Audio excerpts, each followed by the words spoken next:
Hi everybody. So this is the last video before I finally get on to doing some more construction. At this point I'm just searching through the plans looking for anything to do while I wait for my bucking bar material to arrive. So we start off with a little bit of prepping for the trim tab. Actually all the work in the trim tab. This is the scuffing and cleaning phase.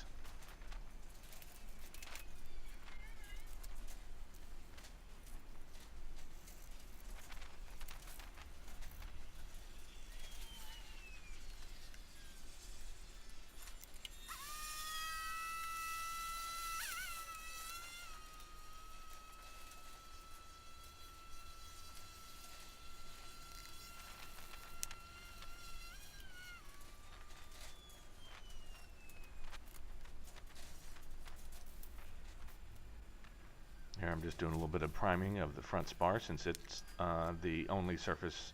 It really is an interior surface. It just the front spar faces the of the trim tab, just faces the elevator. It's, I don't know, force of habit. Here's a little dimpling. So dimpling all the skins, test fitting everything together. Because the trailing edge has already been countersunk, which is good.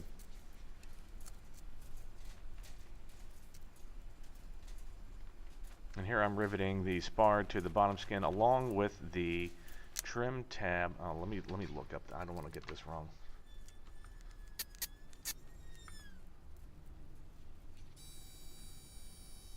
Let me pull up the plans, and I will tell you what this thing is.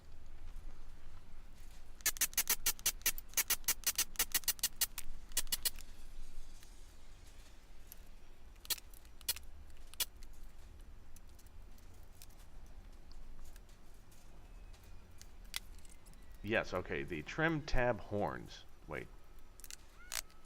E17. Yeah, that's what they are. Okay, so those are the trim tab horns. So there's a two-piece, two L bracket pieces called the trim tab horns. You put those together, and then you rivet them to the bottom of the trim tab skin. And that is the attach point for the trim tab actuator. When I riveted mine on together, instead of the hole lining up very nicely, it was about, I don't know, 1.5 millimeters off. It was close. Basically, I just riveted one a little bit too hard, and it caused a very slight warpage. To get that warpage out, I've put in an ancillary rivet across the pieces after it has been bent back into shape. And then I tested it and it caused no twist to the actual skin itself, so everything was clear.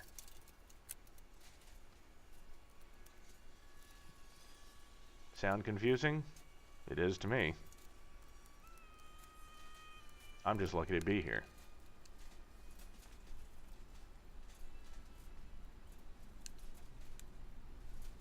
So there I am just fiddling around with the Pro Seal. I just ordered a small amount of sealant from Vans. I didn't need the entire quart. Pro Seal's funny because you order it and it has a shelf life. So basically it gets mixed and somewhere, it gets put into a can, and then basically you have 90 days to use it before it turns into a giant rubber ball. I didn't get the quart because, so the wings are coming, but I'm not going to, unless I started the fuel tanks first, which would, actually it wouldn't be a bad idea, then it would be pretty useless. Anyway, ridiculous things. Here I am working on mounting the trim tab motor. So the trim tab motor actually mounts to the trim tab, the left elevator trim tab opening. Sorry, it's early and my brain isn't working properly yet. Haven't had any coffee or breakfast. Anyway, so the trim tab motor actually doesn't mount inside of the cavity like to the elevator superstructure itself. It actually just attaches to the plate, which is fine, you know. So if you need to replace it, you can just simply take it out. You don't have to worry about drilling out any holes or unscrewing it to demount it from the elevator. It just comes right on out.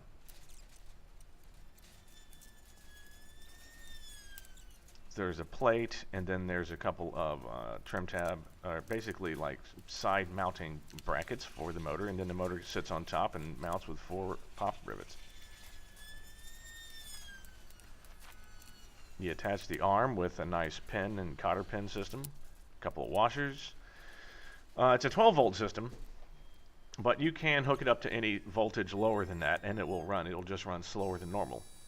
So I hooked up to a little, little 9-volt battery, and it worked perfectly fine.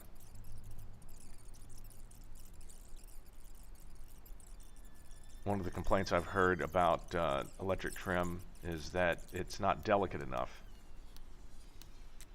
So I'm devising a dual top hat system, or it's actually a dual trigger, but one will just trigger like a 6-volt lead to the motor, and then if you depress both, it would be 12. So we'll have a fast and slow thing for it.